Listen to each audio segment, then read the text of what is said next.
Ya comienza El Paso Cambiado. Política, actualidad, cultura. Este programa que sale al aire todos los martes de 12 a 15 horas. Aquí en el edificio de Subtes y Premetro de la Ciudad de Buenos Aires. En Subte Radio, la radio de las trabajadoras y trabajadores del subte. Usted puede escucharnos por la FM 101.7 o por el www.subterradio.com.ar. También puede hacerlo por las redes sociales, Facebook, Instagram, tanto del programa como de la radio. Se puede comunicar con nosotros al 4308-3314, interno 18, o dejarnos mensajes al 11 2482 8982 y puede visitar nuestro canal de YouTube.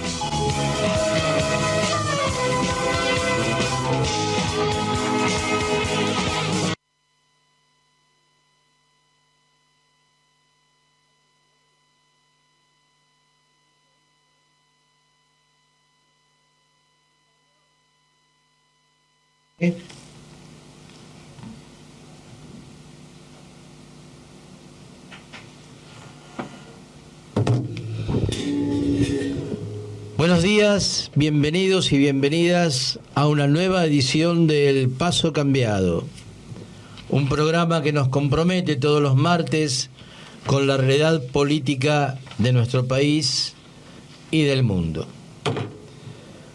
Como es de rigor, todos los martes, un agradecimiento a quienes conforman el equipo del Paso Cambiado: Sol Morales, Melina Morales, Giuliana de Mita, Eva Valdivieso, Charito Zapata, Sep, Carlos Trabalón y Claudio Bevilacqua, que sigue en Rusia estudiando dramaturgia.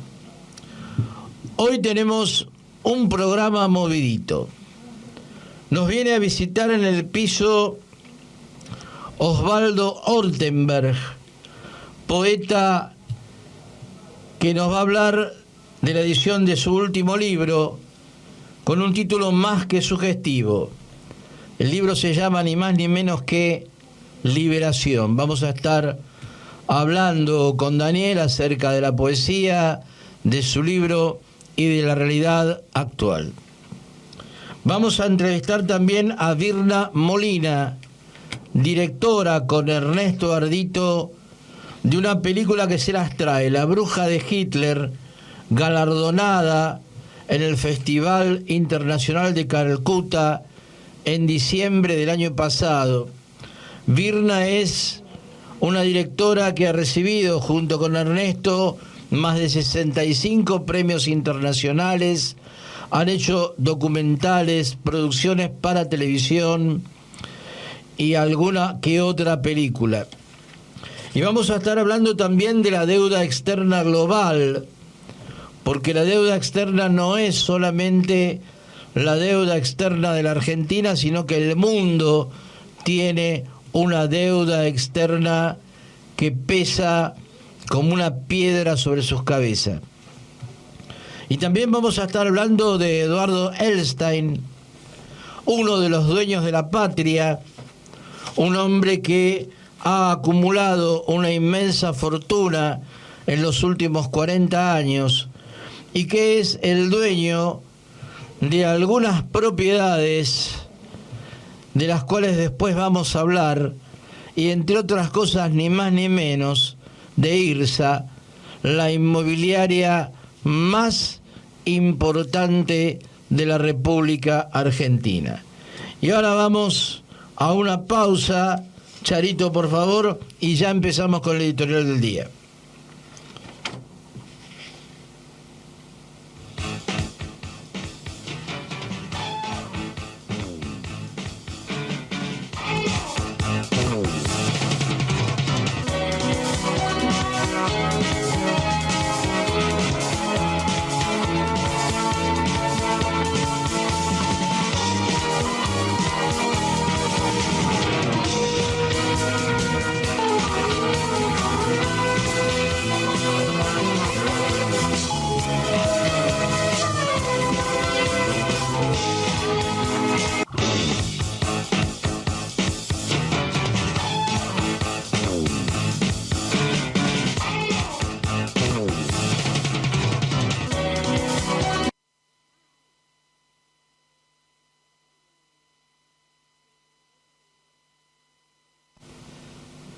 Bueno, antes de empezar con el editorial, hay dos cosas de las que tenemos que hablar. La primera es que Radio Rebelde, una radio de compañeros y de compañeras que funciona en Pueyrredón 19 y que sale por AM 740, la radio encabezada o dirigida por Luis Delía, ha sufrido esta madrugada un atentado. Han arrojado piedras contra la radio, han intentado destruir la radio, en lo que es una continuidad, según el propio Luis Delía, de agresiones sufridas por Juntos por el Cambio, más concretamente por el gobierno de la ciudad, o sea, Horacio Rodríguez Larreta, que clausuró la radio hace algún tiempo, diciendo que la radio era, bueno, virtualmente una radio casi subversiva y que por eso no debía funcionar. Bueno, nos solidarizamos con Luis y nos solidarizamos con todos los compañeros y las compañeras que hacen ese programa y otros programas en la radio en general. Y una última noticia, que es que el reconocido trovador salteño Daniel Toro murió el pasado jueves a la edad de 82 años.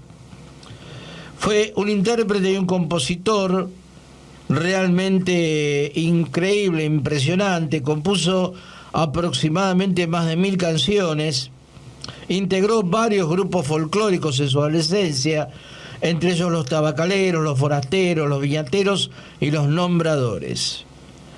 En 1966 llegó por primera vez al Festival de Cosquín y al año siguiente ya recibió el galardón consagratorio, que sería tan solo simplemente el puntapié inicial de su carrera.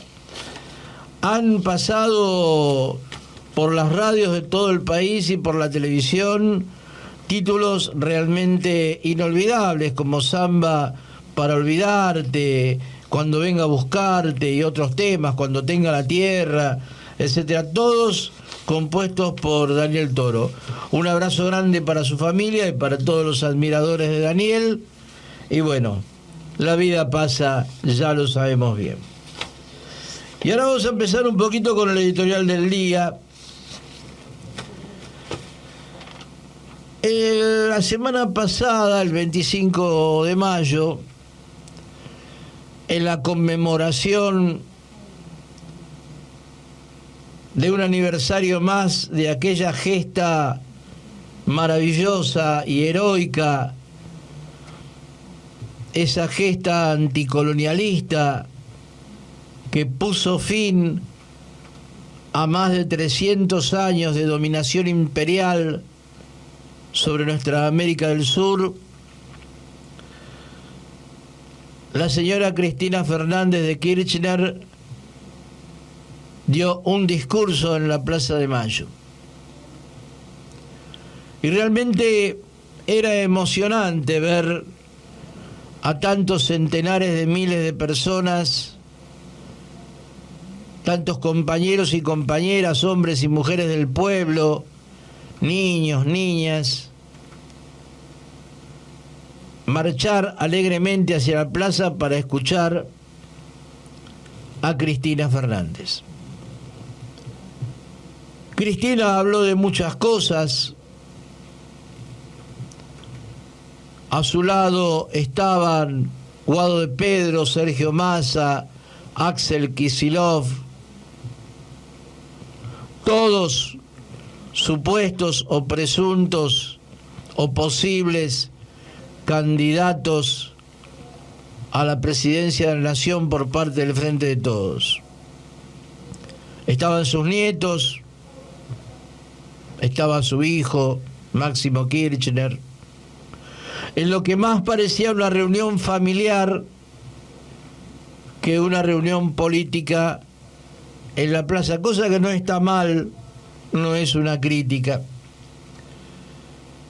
Pero Cristina dijo cosas interesantes. Una de las cosas que dijo Cristina es que el acuerdo con el Fondo Monetario Internacional es inflacionario. y que hay que rever el acuerdo con el FMI. Claro, uno se pregunta ante semejante confesión si el acuerdo con el FMI es inflacionario, ¿para qué lo firmaron? Si la deuda externa es, como dice el Frente de Todos y como dice la propia Cristina, un acuerdo firmado a espaldas del pueblo, usurario, un acuerdo que sirvió en su momento para pagar la campaña de Juntos por el Cambio, ¿para qué siguen pagando la deuda? Son esas contradicciones a las que nos tiene acostumbrados y acostumbradas el Frente de Todos, en donde dicen una cosa y hacen otra. Y otra de las cosas que dijo Cristina es que la quisieron matar, que la quieren presa o muerta, que el atentado contra ella no fue solo contra ella, sino que fue contra el pueblo argentino. Y a continuación de esto, dijo que hay que sentarse a dialogar con la oposición. Y cuando uno se pregunta cuál es la oposición, surge obviamente el nombre del principal partido opositor de derecha, que es Juntos por el Cambio. Ahora, el problema es que las principales figuras de Juntos por el Cambio, sobre todo Patricia Bullrich, están acusados y acusadas por la propia Cristina y por el propio Frente de Todos de ser los ideólogos del atentado contra ella y los que financiaron el atentado. Entonces uno se pregunta cómo es posible que una mujer a la que le metieron una pistola en la cabeza y casi la matan llame a los aspirantes a magnicidas a una mesa de diálogo. ¿Qué es lo que hay que dialogar y qué es lo que hay que acordar con quienes intentaron matarla? No solo intentaron matarla a ella, sino que nos regalaron 4 años monstruosos a través del gobierno de Mauricio Macri, y hoy levantan un programa de gobierno en vista de las elecciones que es mucho más aberrante incluso que el programa que ellos llevaron a cabo cuando eran gobierno. A todo esto, mientras Cristina daba su discurso,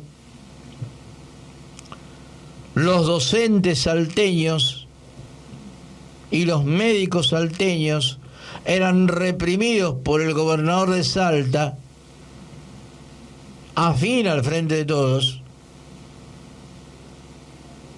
y toda esta historia terminó con 19 compañeros presos que después, días después, fueron liberados gracias a la presión popular.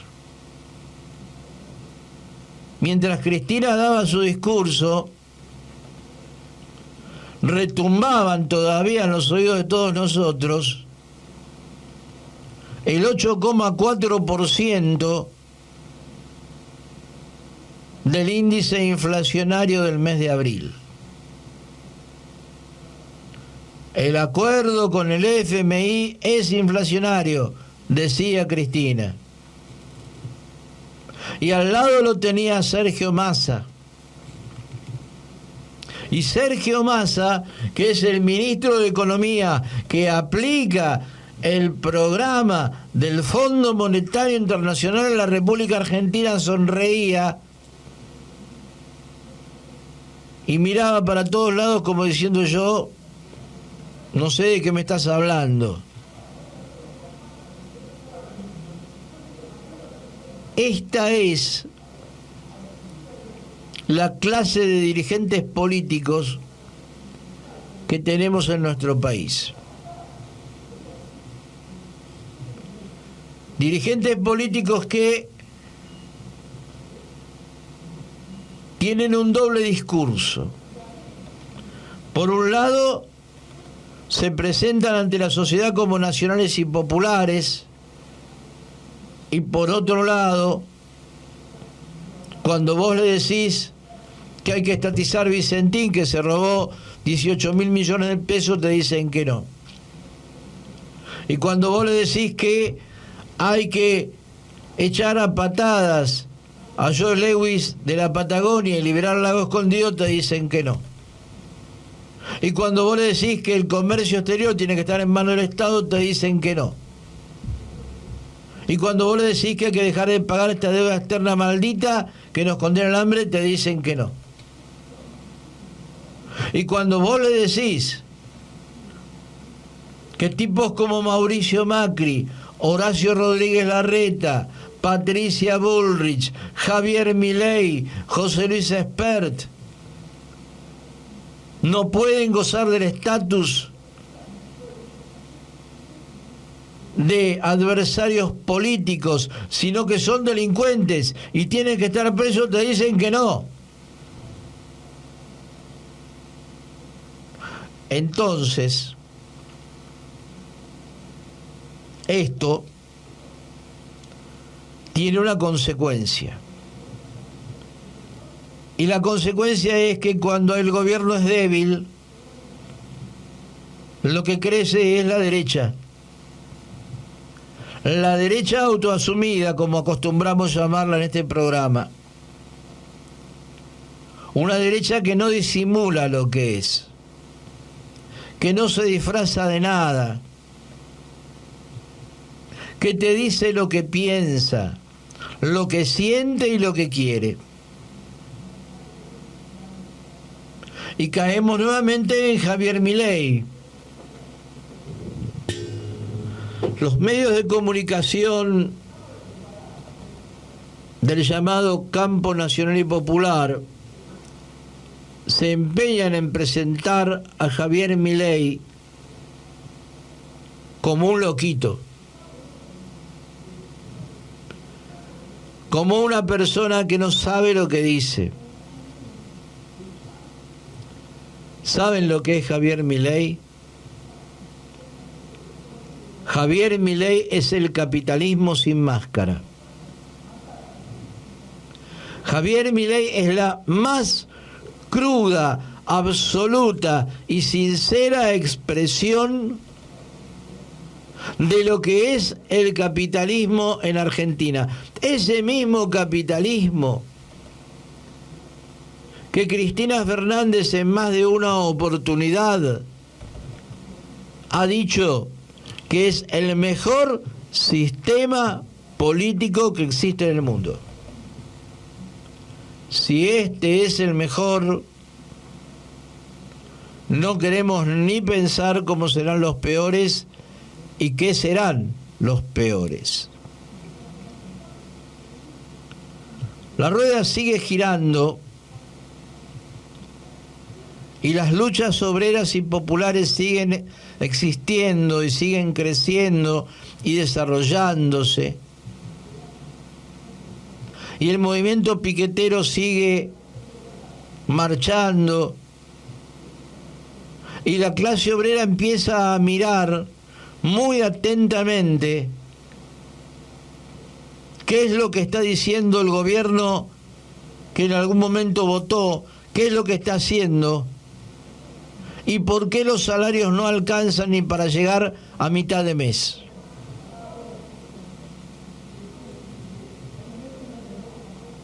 En este país, en donde un puñado de ricos concentra en sus manos la riqueza que le pertenece a millones,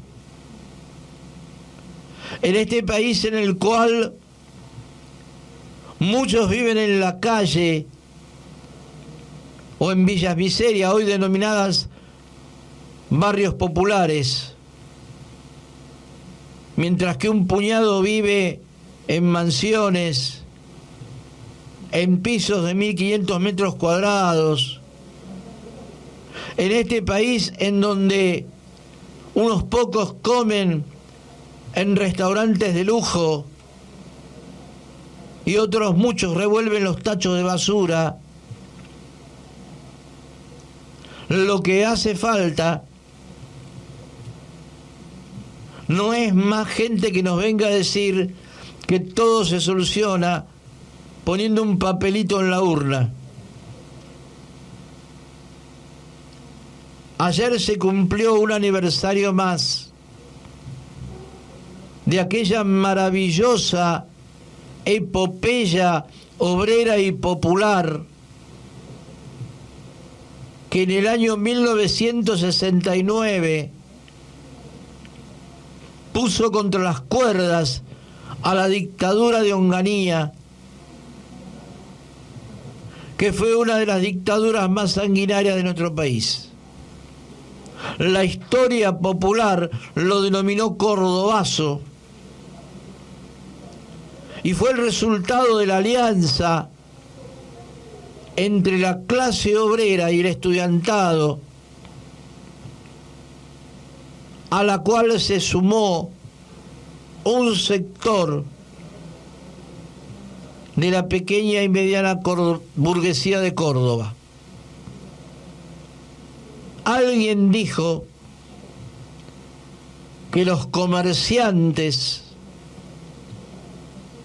de la ciudad de Córdoba arrojaban muebles a la calle para avivar el fuego de las barricadas. A ese nivel llegó el pueblo cordobés, que durante un día y medio hizo retroceder a la policía del Onganiato, ocupó el barrio Clínicas e hizo tambalear las columnas sobre las cuales se apoyaba la dictadura de aquel entonces.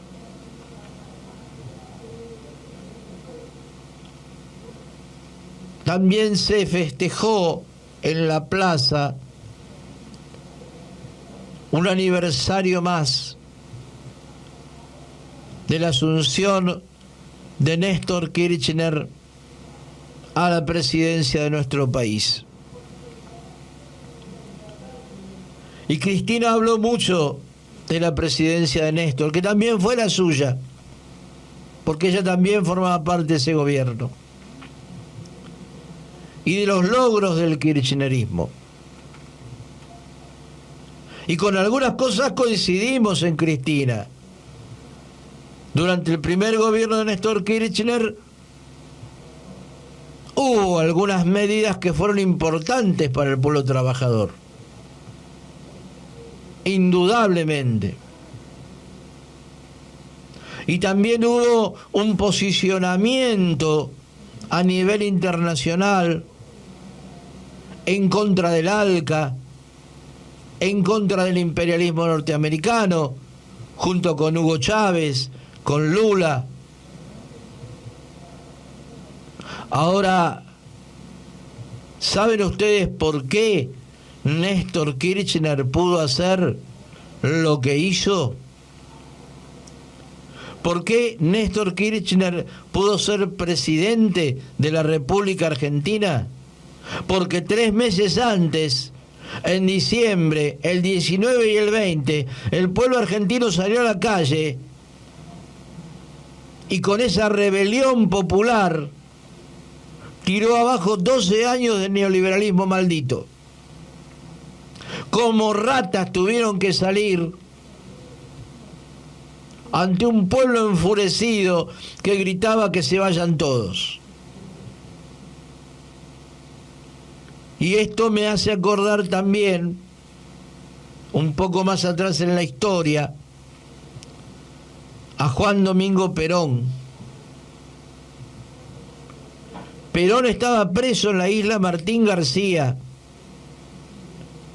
Y el destino de Juan Domingo Perón era ser un oscuro general muerto en una prisión, fusilado por sus pares o condenado a una prisión perpetua en la más absoluta oscuridad. Y fue el pueblo argentino el que el 17 de octubre de 1945 lo rescató y lo puso en la presidencia de la nación. Siempre es el pueblo el que hace la historia. Siempre es el pueblo el que rescata a los líderes y los pone en el lugar en donde los pone. El kirchnerismo actual, el peronismo actual, quiere desconocer esto. Desconocer la influencia decisiva que tuvo la rebelión popular de diciembre de 2001 en el advenimiento de este movimiento centroizquierdista dentro del peronismo, encabezado por Néstor Kirchner en su momento y luego parcialmente por Cristina Fernández, cosa que hoy ya no existe más o está en agonía. ¿No será que necesitamos otra rebelión popular, otra pueblada, otro cordobazo, otro 17 de octubre, para que esta oligarquía que cree que ha ganado todo, que cree que ya no hay nada que se le resista, dé marcha atrás? ¿O acaso nos quieren hacer creer que si las elecciones que vienen las gana Guado de Pedro o Sergio Massa o Axel Kicillof, la opresión de nuestra patria, la dependencia de nuestro país, el hambre de nuestra gente van a desaparecer? Tenemos que convivir con una burguesía asesina que no repara en ningún tipo de medios, que no tiene ningún tipo de moral, que no tiene escrúpulos ni remordimientos para hacer lo que considere necesario hacer, y que vienen matando obreros y trabajadores desde el fondo de la historia, de a decenas, de a cientos y de a miles, y de a decenas de miles. A esos no les podemos ganar con votos. El movimiento popular se tiene que convencer de una vez por todas que este país tiene enemigos y que los enemigos no se van a rendir, que los enemigos no se van a arrepentir,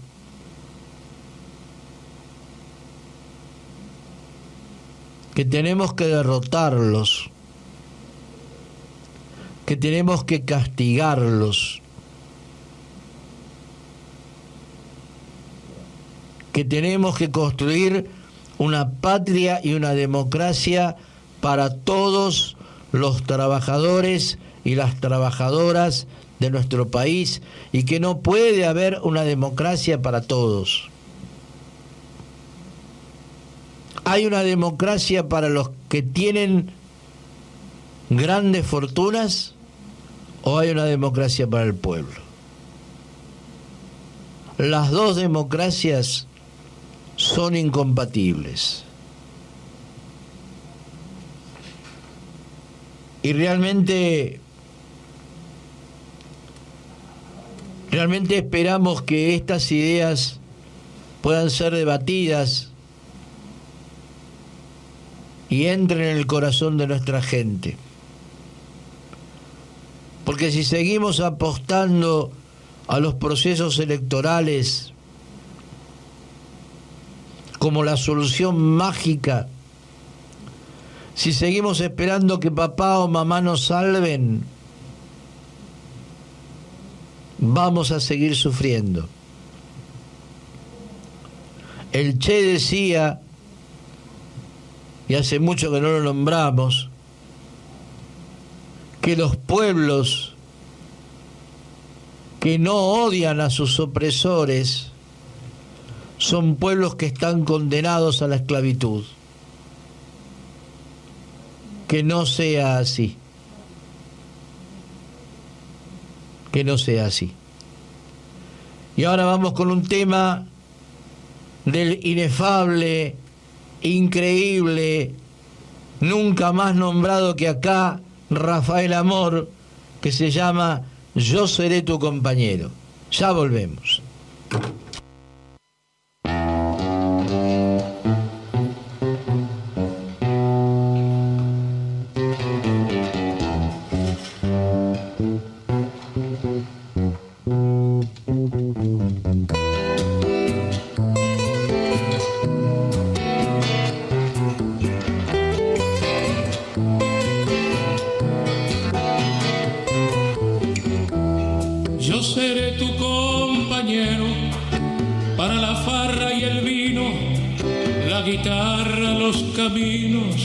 Los amores lisonjeros, impuros y libertinos. Pero si se acaba el vino, si te sientes prisionero, sin amores verdaderos, si no encuentras tu destino entre todos los senderos, yo seré tu compañero.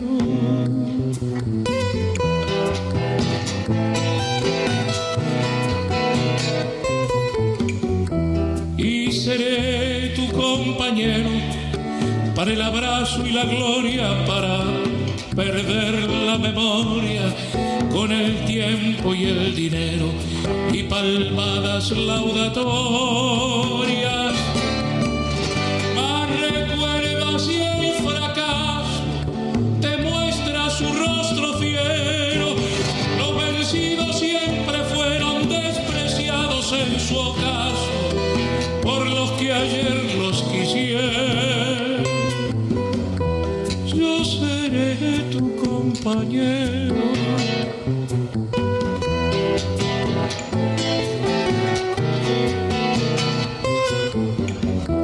Y seré tu compañero para el sueño y la poesía, lo que llaman utopía, los que nunca la entendieron por torpeza o cobardía.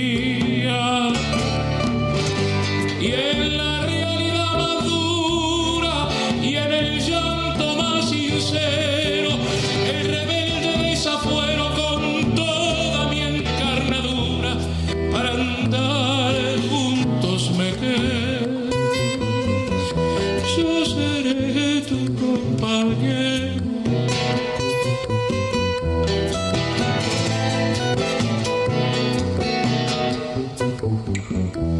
Y seré tu compañero en razón, paz y verdad, en justicia y libertad, que es todo lo que más quiero, aunque traigan soledad. Para el odio y la traición, o la envidia del artero, o soplón del carcelero, yo no presto el corazón, y aunque me duela no quiero que me llames compañero.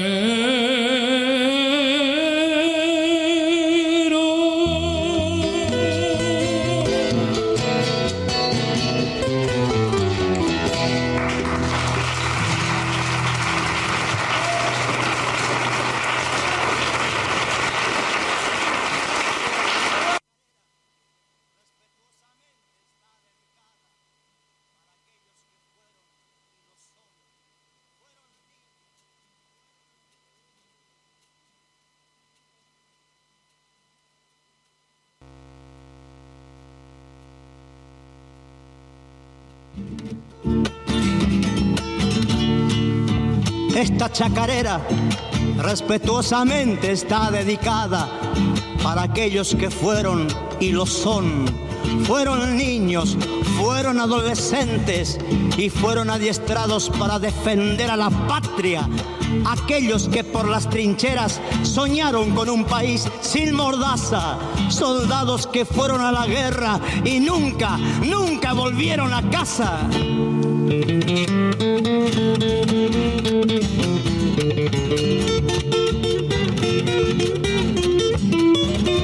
Soldados de mi patria que entregaron sus vidas peleando en la batalla de la guerra la Malvinas.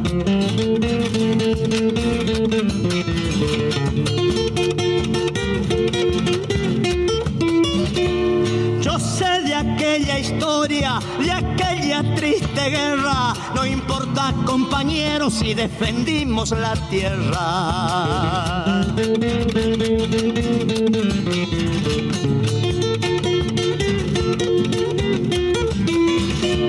Hermanos y parientes, vivimos la tragedia. Nosotros en el pueblo y ustedes por las trincheras. Díganme en qué se siente, soldados de Argentina, al defender la patria de las Malvinas. El cielo estaba cubierto de nubes y pucaraces, y debajo de nuestro cielo, nuestro suelo, en campo de cinacinas de nuestras Malvinas argentinas.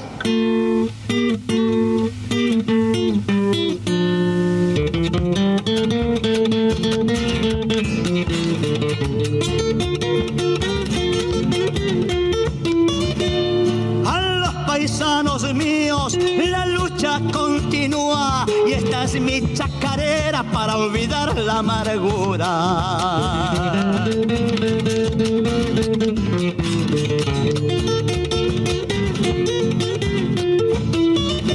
Los pájaros que trinan al pechar a la mañana, con un fusil a cuesta llevando alguna guitarra.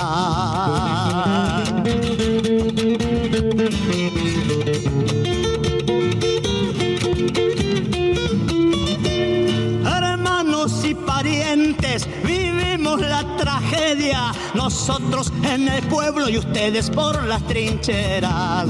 Ya sé lo que se siente entregando sus vidas, peleando en la batalla de la guerra de las Malvinas.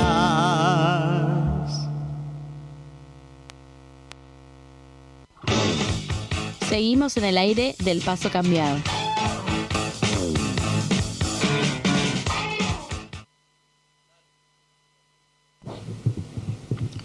Bueno, ahora vamos a hablar de un señor que se llama Eduardo Elstein. Eduardo Elstein es uno de esos tipos de perfil bajo que no aparecen en los medios de comunicación de masas, a los que nadie le hace un reportaje, ni aparecen en los diarios, ni en las revistas de actualidad. Poca gente lo conoce. Si vos salís a la calle y preguntás quién es Paulo Roca, algunos te van a decir, sí, es un empresario, así, asá. Si preguntás quién es Marcos Galperín, alguno lo va a conocer, sobre todo la gente que está en la política, ¿no? Pero si vos preguntás quién es Eduardo Elstein, es muy raro que alguien te sepa contestar. Son de esos tipos que solo son conocidos en el medio en el cual ellos se desenvuelven cotidianamente, pero cuya existencia el gran público ignora de manera absoluta. Sin embargo, Eduardo Elstein, 63 años, argentino, casado, es uno de los dueños de este país. Vieron que ya venimos diciendo que el país nos tiene a nosotros y nosotras, que somos los dueños por derecho y las dueñas por derecho, y que también tiene a una recua de individuos e individuas que son los propietarios de hecho, los que integran el famoso Círculo Rojo, el famoso Foro de Yao Yao, el famoso Coloquio de Idea, ADEBA, la Asociación de Bancos, la Sociedad Rural y todas esas hediondas organizaciones, círculos, en donde se agrupa lo más selecto de la oligarquía y de la gran burguesía de nuestro país. Eduardo Elstein es el presidente y propietario de IRSA. IRSA es la mayor constructora y la mayor inmobiliaria del país, y es la que maneja el mercado inmobiliario de la clase media alta para arriba. Es dueño de todos los shoppings de la República Argentina, Alto Palermo, Abasto, Alcorta Shopping, Patio Bullrich, Buenos Aires Design, tiene shopping en Córdoba, en Mendoza, el Alto Avellaneda, y también es el tipo que está en complicidad con Horacio Rodríguez Larreta, encarando el proyecto Costa Urbana, que es el proyecto de construcción de torres en la Costanera Sur, en un espacio que tiene 71 hectáreas de lo que fue la ex ciudad deportiva de Boca. Ahí donde Larreta quiere construir torres en la Costanera, de espaldas al río, para que el poco aire que entra en la ciudad no entre más, para reventar el medio ambiente de la ciudad como si estuviera poco reventado. Este proyecto de Costa Urbana es un proyecto de Rodríguez Larreta y de Elstein a través de IRSA. También tiene hoteles de lujo. Por ejemplo, el Sheraton. El Sheraton es propiedad de Elstein. Y también es propiedad de Elstein el Yao Yao en Bariloche y el Hotel Intercontinental. Y además es propietario de algunos edificios, como el famoso edificio del Rulero. ¿Lo vieron, ese edificio que queda en la Avenida Libertador, que parece un rulero gigante? Bueno, ese edificio es propiedad de Elstein.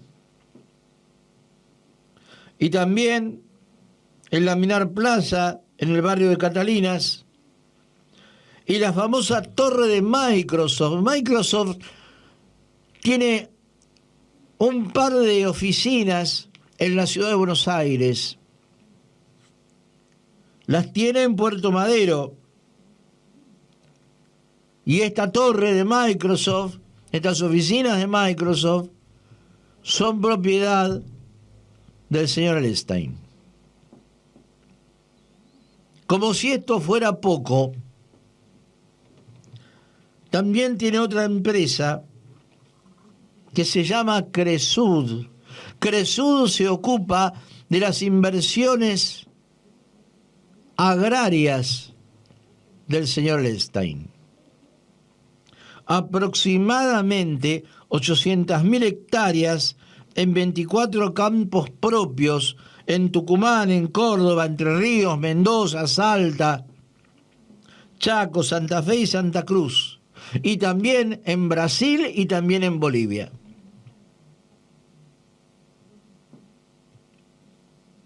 Como si no bastara con todo esto, como si fuera poco todo esto, también es propietario de la empresa Austral Gold. Y Austral Gold es una empresa que se encarga de la extracción de oro en Chubut. También incursionó en el rubro de la minería el señor Edelstein. Pero todo no termina ahí. También es propietario el señor Eduardo Edelstein de la empresa IDB, con B larga, que es uno de los principales grupos económicos de Israel. En Israel, el señor Edelstein tiene fuertes inversiones en supermercados, en farmacias y algunas otras actividades. La fortuna de Edelstein es incalculable. Nadie sabe cuánta plata tiene.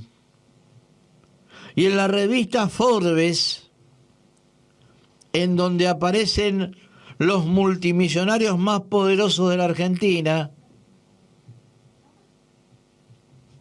el señor Edelstein, por alguna extraña razón, no aparece. Y no aparece en ninguna revista, en ningún lado.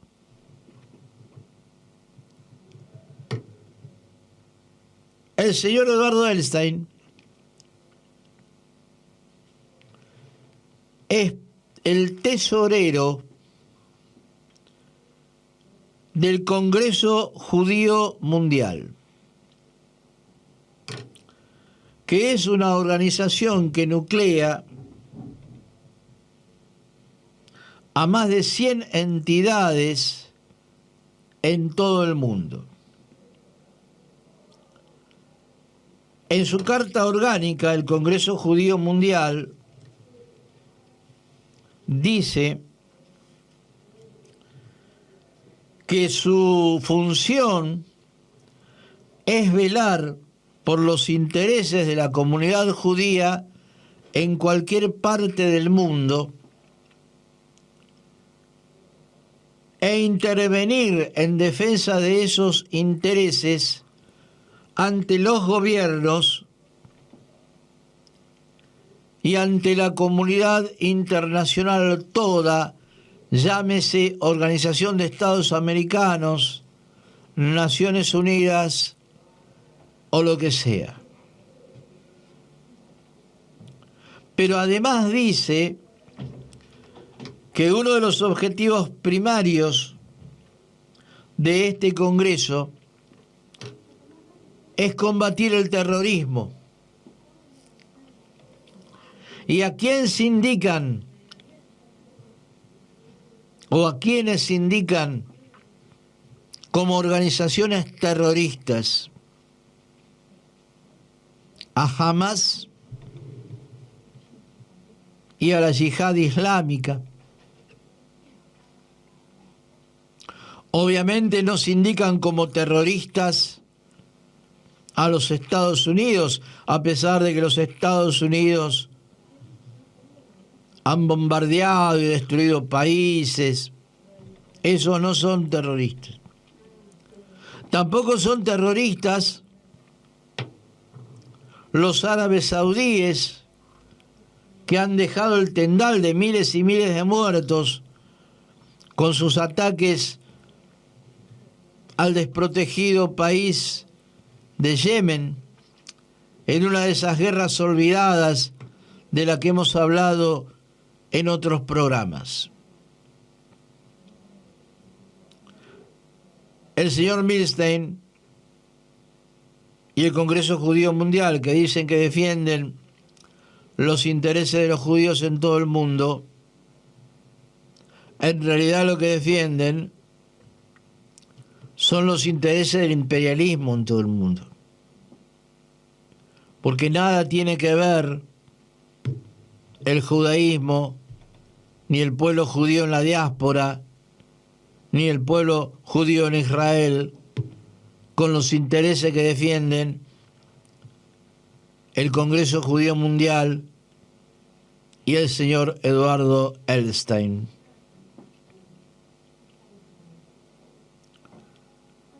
Realmente nos da mucha bronca que existan este tipo de personajes. Y nos da mucha bronca que existan acá. Porque como decía Mafalda, nadie amasa una fortuna sin hacer harina de los demás. Y parecería ser que el señor Edelstein, ha amasado mucho y ha hecho mucha harina de sus propios compatriotas. En ese contexto, en el contexto de una Argentina que vive una inflación escandalosa, una pobreza inmisericordia, una indigencia vergonzante, y que se arrodilla ante los poderes imperiales. En ese contexto, la existencia de seres como Edelstein, que seguramente tiene una fortuna de más de $1.000 millones, seguramente es mucho más, es un acto de verdadera delincuencia. Estos son los dueños de la patria. Estos son los que manejan la economía de nuestro país. Estos son los que le dicen al Banco Central lo que tiene que hacer y no. Y le dicen a los ministros de Economía lo que tienen que hacer y no. Y le dan el visto bueno o no a las presidencias de turno. Lo repetimos hasta el cansancio, pero no nos cansamos de hacerlo. Porque existe la pobreza en nuestro país porque existen estos personajes. Hay pobres porque hay ricos. Hay indigentes porque hay magnates. Hay gente que vive en la calle porque hay otros que viven en mansiones. Ya lo dijimos 1.000.000 de veces. Y no se trata solamente, como plantean ciertos sectores de la izquierda argentina, de estatizar el comercio exterior y no pagar la deuda. Hay que ir mucho más al hueso, mucho más adentro, mucho más profundo. No puede haber en la República Argentina personajes que tengan miles de millones de dólares de fortuna mientras el pueblo se muere de hambre. No solo es injusto, sino que también es insensato. Y ahí está el señor Edelstein participando del Círculo Rojo y haciendo campañas para juntar plata para mandarle al gobierno de Ucrania para que siga sosteniendo su guerra contra Rusia. Porque el Congreso Judío Mundial, que nada tiene que ver con el pueblo judío, y lo repito 1000 veces, está en connivencia con el Mossad y está en connivencia con la ultraderecha israelí y forma parte inorgánica de la OTAN, que quiere expandir sus fronteras de manera infinita. Estos personajes tienen que ser despojados de sus fortunas. El Estado debe confiscar sus fortunas, sus propiedades, sus tierras, sus fábricas, sus empresas, sus casas. Porque para que no haya pobres, no tiene que haber nunca más ricos. El señor Eduardo Elstein, 63 años, argentino, no se va a jubilar, no se va a ir a su casa, no, va a seguir acumulando fortuna, va a seguir fundiendo empresas, creando desocupación,